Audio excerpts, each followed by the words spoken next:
Coming up, the Broke Millennial has some great money tips and tricks to help you with saving and paying debt. So stay tuned. For little-known secrets about controlling your taxes and preparing for market volatility, increased longevity, rising healthcare costs, and Social Security uncertainty in retirement, visit the white paper section of the Learning Center at yourmoneyyourwealth.com and download our free retirement readiness guide. It won't cost you a dime to learn strategies to make your money last a lifetime. Download the retirement readiness guide from the white paper section of the Learning Center at yourmoneyyourwealth.com. You have two options in life. Either you control money or money controls you. And my goal is to make sure that you control your money.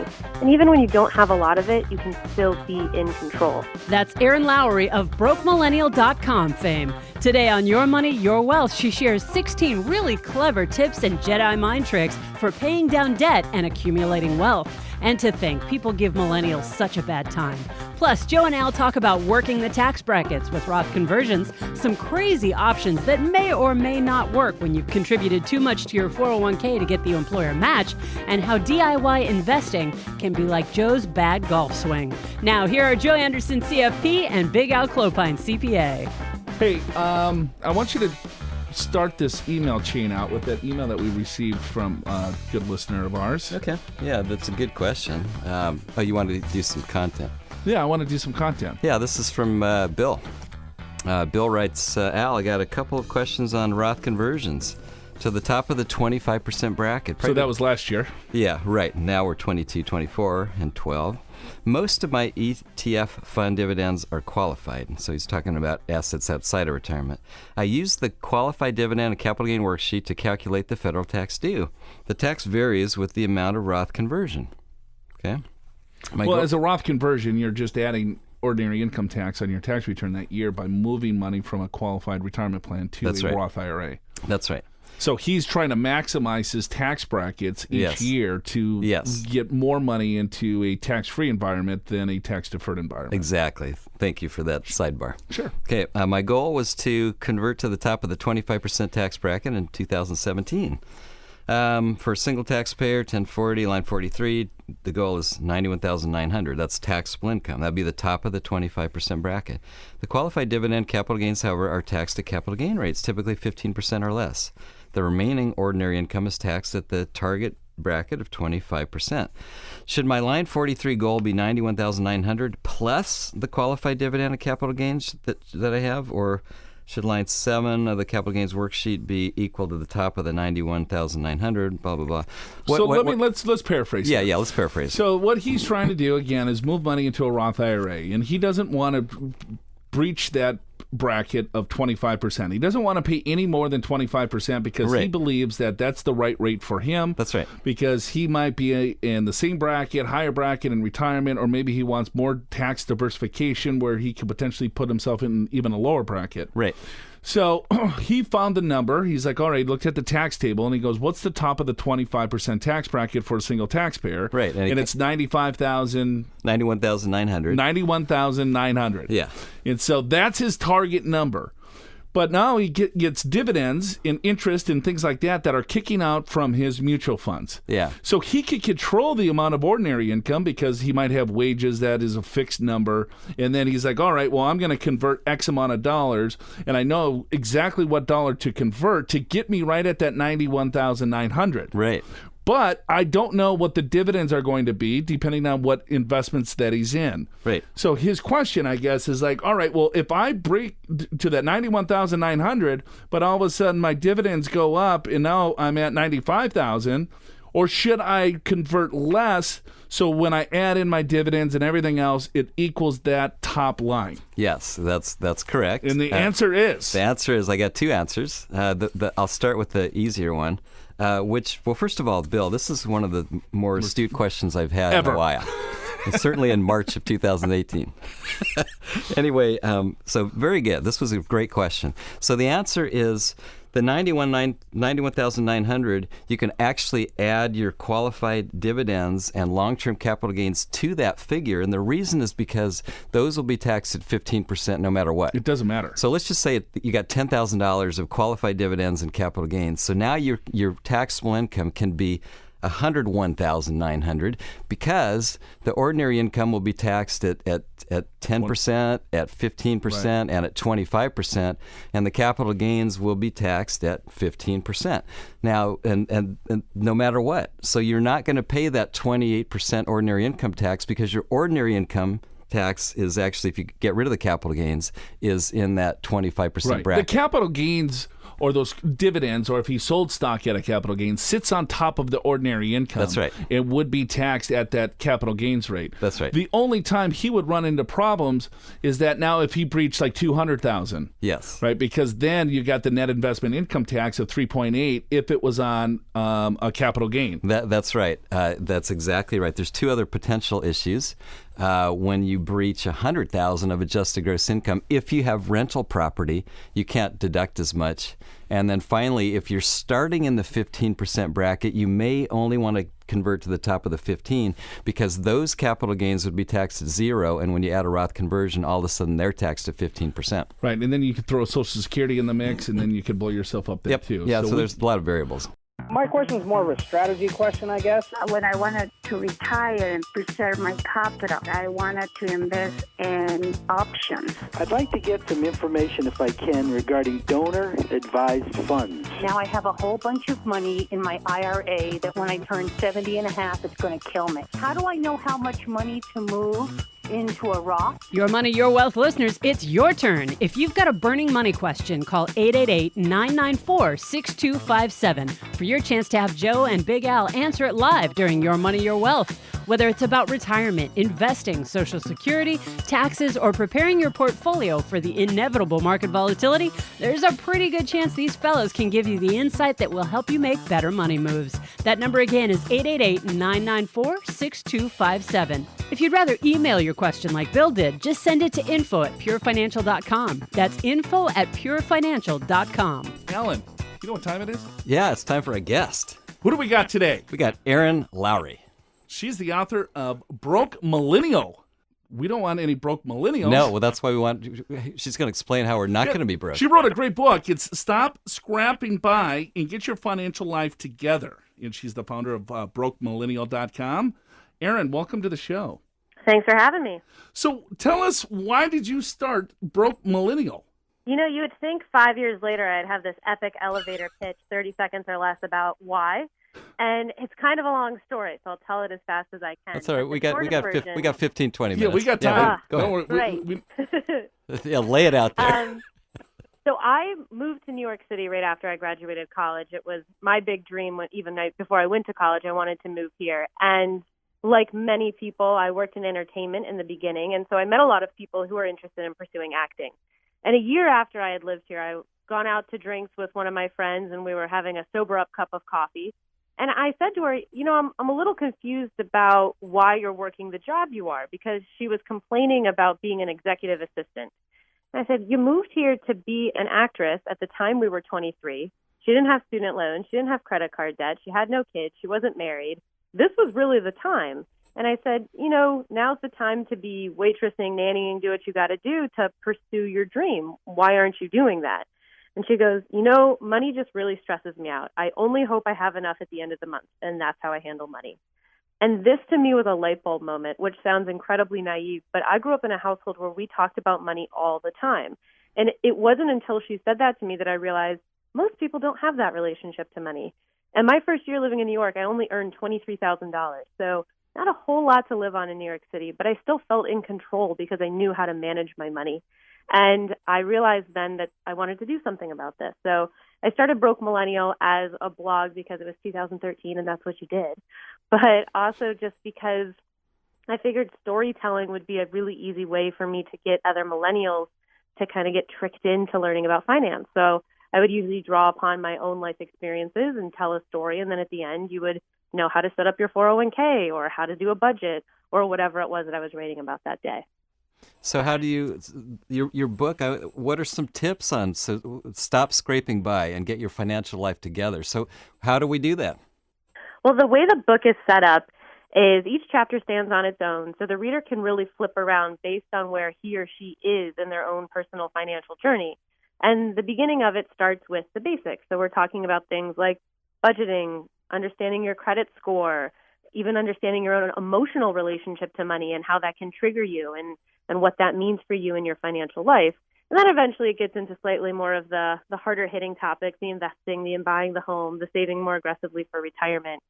And for me, the big part in the beginning is, one, really unpacking your emotional relationship to money is key, because you need to know why you're spending the way you do, especially if it feels like money just comes in and flows out and you have no idea where it's going. And of course, the dreaded B word, setting that budget. I like to call it cash flow just because it's more palatable to people. Right. But knowing how much is coming in and how much is going out, it's really that simple in the beginning. But a lot of people don't even take that first step. So when you grew up, were your parents teaching you about money and, having you, save allowances? Or tell us about how, because that sounds unusual too, where most families, I guess, are like tight-knit. They don't like to talk about money. Yeah, we didn't talk about money growing up. So tell us, how did you get emotionally connected, I guess, with money? We talked about money so much that there still is a game in our house that's the inheritance game, where if one of us does something to tick off our parents, they will say, you just lost 10%, or your sister's getting all of it, or whatever it is. So that is how open we are with talking about money and other taboo topics that people are usually uncomfortable with. And what my parents really did was they made money tangible to us at a very young age. If I was in a store and saw a toy that I wanted and asked for it, my parents would say, sure, if you will pay 50%, you can have that toy. So one, I had to be figuring out as a little kid how to make money. So I would babysit the neighbor's cats. I would sell donuts during yard sales. I would, do what I needed to do to try to earn money as a little girl. And then I was having to learn how to curb impulse purchases and decide, is this stuffed animal really worth $7 of my hard-earned money, because I had to work to get that money. So now I understand how much, sweat equity I had to put in, and is that stuffed animal worth 2 hours trying to hawk donuts to people coming to my mom's yard sale? And learning those lessons at 7, 8, 9 years old really kind of sets the groundwork for the rest of my financial life. And then as I got older, that rule still applied. When it was time to go to college, my parents said, hey, we're only going to pay for 50%. You have to come up with the other 50% of college. So it was about applying for scholarships and figuring out how I could come out of college debt-free. So you were a small business owner at 7 and 8. Did you have any employees? Yep. My sister, I recruited her very early on, because I'm the older one, clearly. And actually, when we moved, we lived overseas for a good chunk of our childhood, and I created a little babysitters club, and I recruited kids in my grade, and, I was kind of the point person and would assign people out on jobs. And, yeah, I liked to run little businesses like that from a young age. Babysitting cats. I don't know. I've never heard of a cat baby. Like dogs, cats just do. Well, you have to have someone to feed them at least. You got to feed right? them. Clean the kitty litter out. It takes a lot hard That's work. awesome, though. That's my side hustle from now. It's worth 50 cents a day. She probably charged $50. I wish I had been that greedy at a young age, but I just kind of took what I could get at that point. But the neighbors were pretty generous with the cat sitting money. Me growing yours was my financial experience. Were you an entrepreneur as well? Oh, yeah. I had my own, I shoveled snow as a kid. Right. Yeah, mowed a couple lawns. Sure. But my parents would say, Joe, we're so poor. It's po. We can't even afford. You can't even afford the R. So. Yeah. So that's why I committed myself to make a little bit more money than that. Does your mom still say that? Yes. Joe, I'm poor. Yes. Yeah. That's why she needs a couple some of money. bucks. So the blog then turned into the book. So I'm guessing that was the transition here? It was a long transition. The book is all unique material, so it's not just a reprint of the blog. The kind of genesis of the book is that I started doing speaking gigs a couple years into writing the blog, and I ended up on CBS Sunday Morning, and a literary agent saw me on CBS Sunday Morning and asked if I had ever been interested in writing a book, and I said, I sure have, and it just kind of came out of that interaction. So still my current literary agent, and we came up with a proposal and shopped it to publishers, and then I signed with Tarcher Perigee, which is a Penguin Random House publisher, and that's how Broke Millennial, the book, came to be. And I'm actually now working on an investing book, and then I have a third book. We're still debating topics for book number 3, but I will have 3 out by the end of 2020. So are you the type that saves 85% of their income?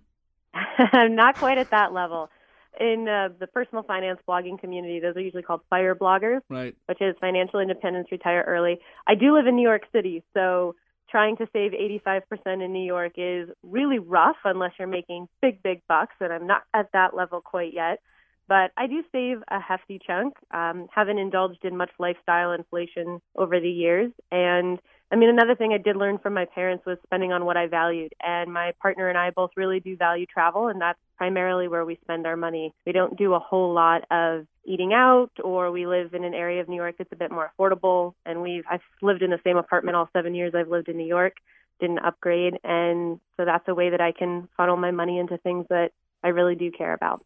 So let me ask you, because I think a lot of millennials, and actually this is probably good advice for any age, but a lot of folks think that it seems that they're spending everything that they're making.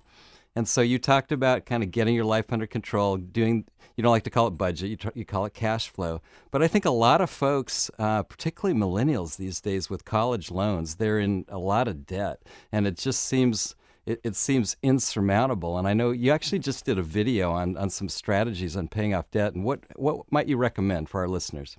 Well, student loans is really the bane of the existence for the average millennial. As I mentioned earlier, I managed to graduate debt-free, but my fiance did not. So certainly familiar with student loan debt, and it's an inevitability, I think, in a lot of millennials' lives. If you didn't graduate with it, you might marry somebody who did.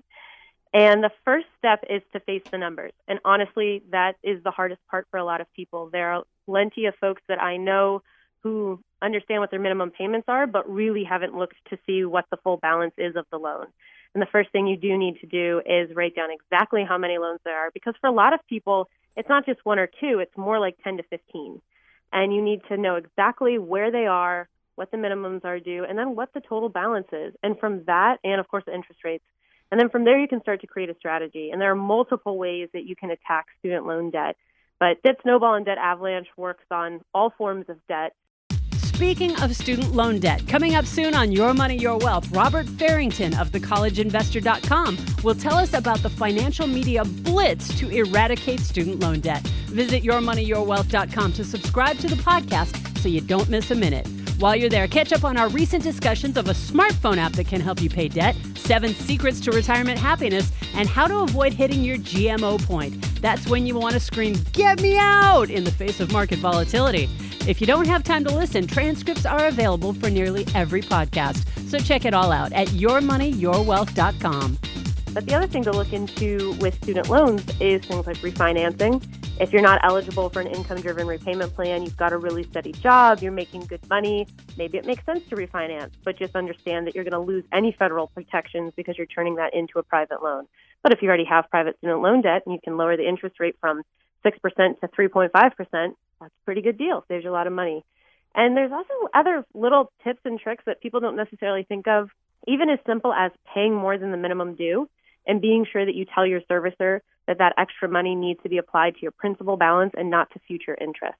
And I know a woman who paid just $10 more and shaved a year off of her repayment plan with just $10 a month. So it's about making sure that you're starting to educate yourself on all these little tips and tricks and how to apply those. But the very first thing you got to do is face the numbers and know exactly how much debt you have. And for our listeners, so Debt Snowball is looking at your debts and probably paying off the smallest ones first, so you get some wins under your belt. Debt Avalanche is paying the highest interest rate. Which do you think is better, or what do you recommend? I also recommend the one that's actually going to work for you. Right. Because, and the reason I say that is some people are truly numbers motivated. For me, Avalanche would work because the idea of mathematically paying off the debt as fast as I can with the least amount of interest rate would keep me motivated. But I'm not normal so much in that way. And if getting a small win and that psychological boost is what's going to keep you motivated to keep trucking, then do Debt Snowball. But pick the one that's really going to work for you and be honest with yourself with who you are. And at the end of the day, as long as the debt's paid off, that's the goal here. So whichever one works better. Yeah, I think that makes a lot of sense. I mean, it's so right just to face the numbers, though, because I think a lot of times people will just not face it, and then it continues to. Yeah, and they don't want to face it, right? They're spending every penny, and they really don't want to sit down and do that budget or that cash flow analysis because it seems painful, but yet that's a necessary starting point. And once it's done, you can actually make a plan. And that's the big part of this is so often we feel out of control because we don't know all the information. You have to get that information for yourself in order to take back control. And most of the talks that I do, I open up with a simple concept. You have two options in life. Either you control money or money controls you. And my goal is to make sure that you control your money. And even when you don't have a lot of it, you can still be in control. You just need to have all that information. You know, I want to go back to a point with the student loans, because there was some really good information you said that I think a lot of times people don't really look at.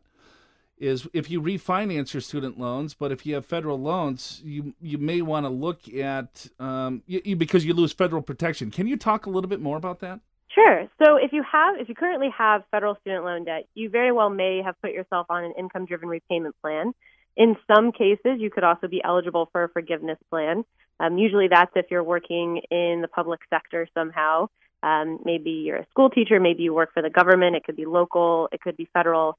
And at the end of making 120 payments, so at the end of 10 years, you can discharge your debt. The remaining debt is forgiven, which is great for people, especially people who want to stay in the public sector. But a lot of folks don't have that option. So there are income-driven repayment plans, which most simply put is the federal government acknowledges that you might have way more debt than you can afford to make your minimum payments on in a month, so they can make your monthly payment relative to your income. Problem there is your interest continues to balloon over time. You have to make payments for 20 to 25 years before any remaining debt is discharged, so that is a very long timeline for paying down on your debt. And the other perk of federal loans is forbearance and deferment. So if something happens, you lose a job, medical issue comes up, and you just fall on hard times, you can reach out to your student loan servicers and see if they can have you halt making payments, generally up to about a year. But you do have to qualify. You can't just, anoint yourself within, forbearance or deferment. You do have to call up and talk to your servicer about that. Private loans are not as forgiving on any front. You owe them what you owe them. They want their minimum payments every month until it's paid off. And if you fall on hard times, a lot of them are like, too bad, we still need our money. Not all, but a lot. So if you are looking to refinance, what that does is it moves your old debt to a new loan. You're paying off your old loan with a new loan, which a lot of people think sounds very strange, but you're moving it to a lower interest rate, which is the point. So then your money can go further. You can pay it off faster and you can save money over the life of the loan. But if you're refinancing that federal loan debt, you're turning it into a private loan. So there goes the forgiveness programs, the income-driven repayment plans, the forbearance, the deferment. So just make sure you're in a very stable financial situation. You're not at risk of losing your job. You have a very healthy emergency savings fund. If everything goes sideways for you tomorrow, it's not going to be a big deal. You can find another job quickly. Maybe you're even married and your spouse could be bringing in money, whatever it is. But you have to be very critical and think through, worst case scenario, is it still okay for me to turn this federal loan into a private loan? Erin, so we talked about, I guess, the debt side of the balance sheet. Let's flip to building assets. What are some things or tips that you can share, to help someone save? Because Al and I, we work a lot with retirees, and as you've seen the statistics. Most retirees are ill prepared for retirement. A lot of them don't have, $50,000 to their name. Because there was a procrastination or just a lack of savings. What are some tips that people can do to at least start saving, or saving in an abundance as you do, or like the FIRE movement? Yeah. I mean, not that aggressive where you're saving 95% of your salary. And alongside that, Erin, if you're trying to balance, I need an emergency fund. I need to pay off my debt. I want to save for a house. I want to save for retirement. How does this all fit together? Well, in that regard, you have to set your goals and prioritize them. So if paying off your debt is your biggest goal and that's where your money is going to go, then you need to have your goals outlined and crystallized first before you can really be deciding where to put your money. You can't do everything all at once. But in terms of how to start saving, the biggest thing I have run up against is that you have to build the habit. And a lot of people feel so defeated from the beginning, and they just think, I barely have enough to cover all of my expenses. What is the point of even trying to save? At most, I could maybe save $5 or $10 out of a paycheck. I can't even buy a good craft cocktail in a major city for that amount of money. So what is the point of even putting it in savings?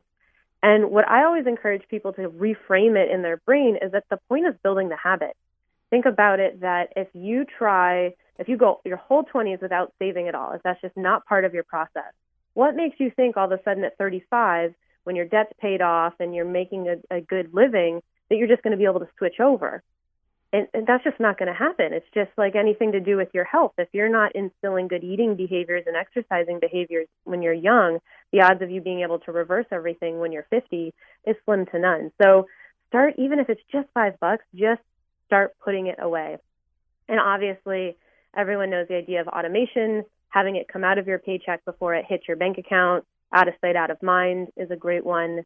One thing that I love to recommend people do, this is more of a psychology angle on it, is nickname your bank accounts, especially your savings accounts. A lot of banks will let you go in there and change the name of your saving account. So if you very prescriptively have on there what it's for, and the more specific you can get, the better.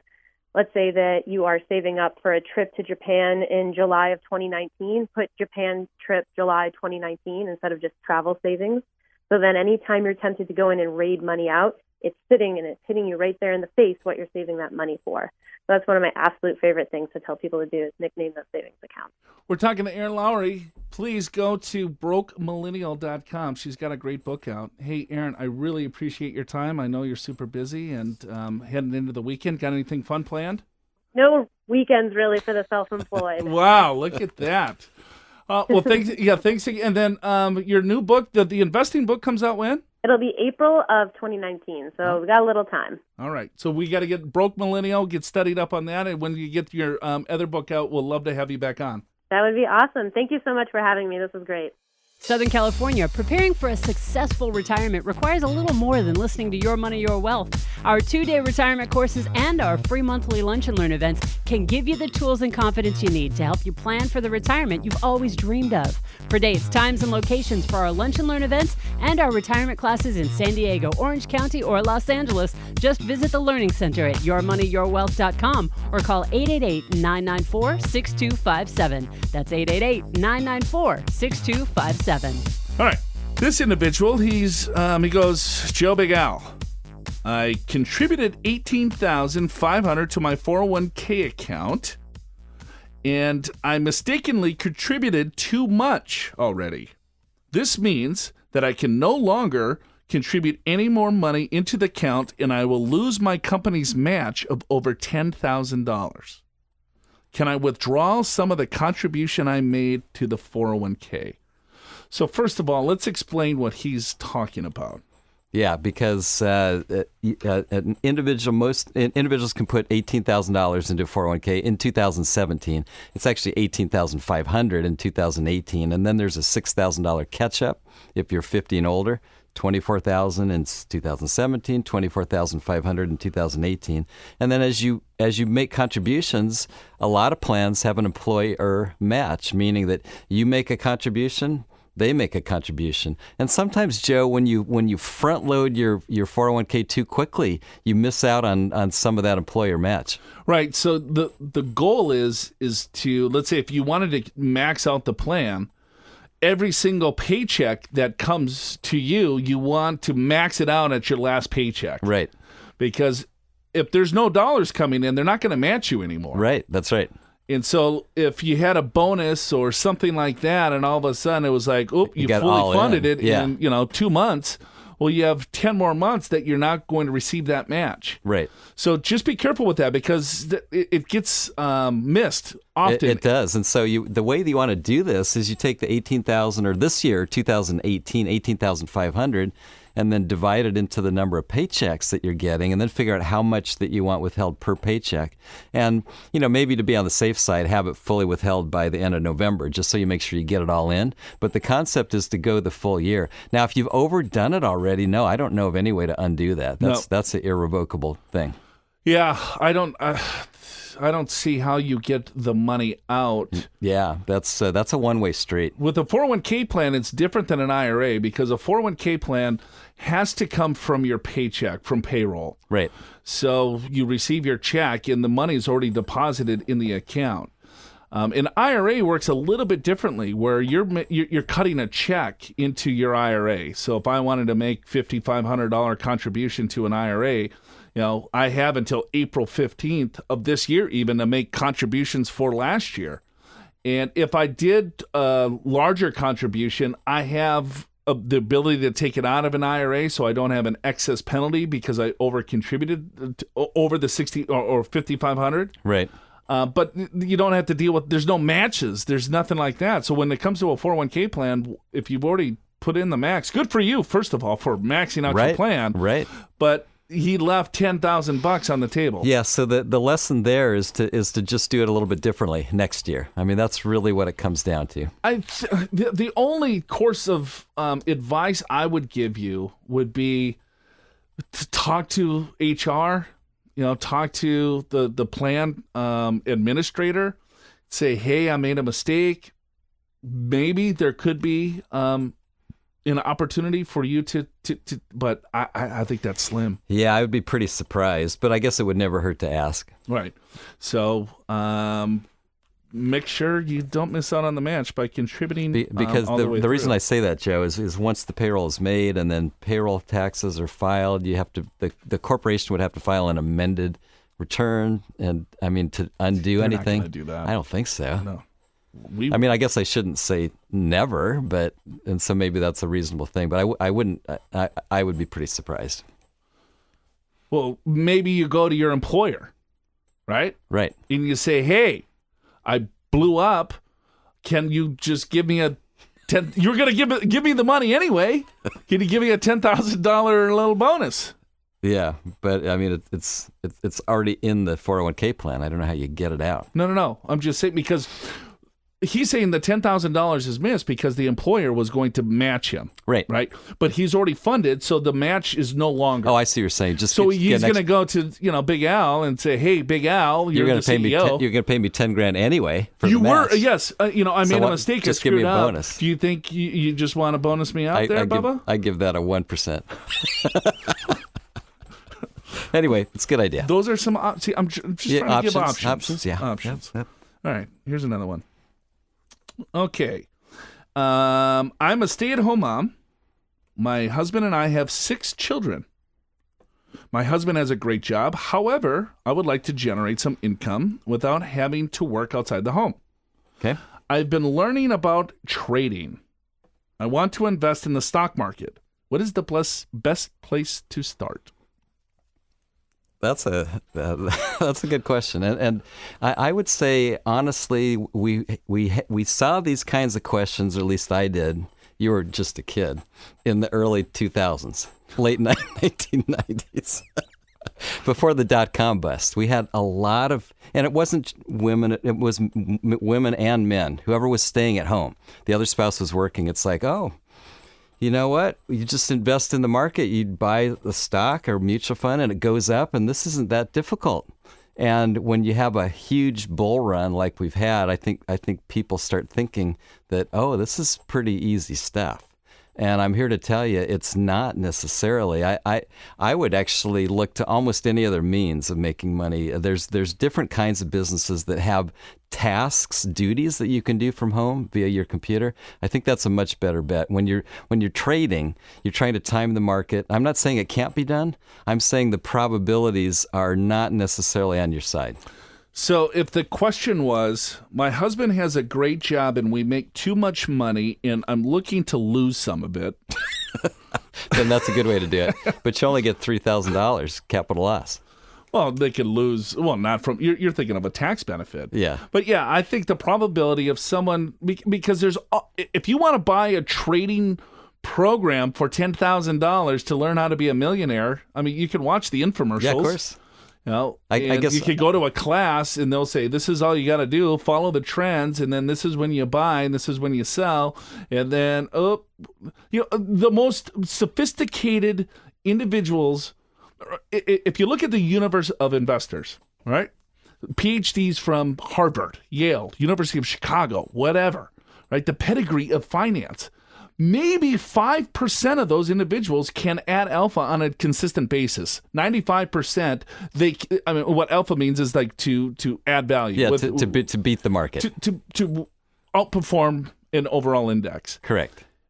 I'm not saying that others, the 95, don't do it, but just not on a consistent basis. Yeah, and even those 5% or whatever the percentage is, doesn't matter, that tend to outperform the market year after year, they'll tend to have, at least based on history, they could have a bad year. They'll tend to have a year that all the wheels come off the wagon. It's like you might as well just have invested in an index fund. So when you're looking at trading, I would be very careful with that, but you could go to a class. You spend $10,000. I've seen it at TD Ameritrade. Yes, I was going to say some of the brokerage houses have classes on options, and all I'm going to say about that is risk and return are related. And if you're going for high return, there can be high risk, and just be careful. Okay, let's see. Do we have time for another one? I think so. Sure. Okay, this one is: I'm retired, and I want to invest my money in my 401k and IRA accounts using the 50% stock and 50% bond asset allocation model. Do you suggest that I try to do-it-yourself approach when beginning to invest in stock and bond mutual funds, or should I hire a financial advisor to select a basket of stock options in bond mutual funds? What say you, Big Al? I think when you're first starting out, I think... but he's retired. Oh, that's right. He's retired. So I don't understand his question. Yeah, you're right. You did say he was retired. He's like, all right, well, I'm retired. Well, if he's never hired an advisor before, he has been doing it himself. Yeah, right. And so... Well, I don't get the question. Yeah, it doesn't kind of make sense, but I guess let me answer it a couple ways. Maybe let's just say he wasn't retired. Let's start that way.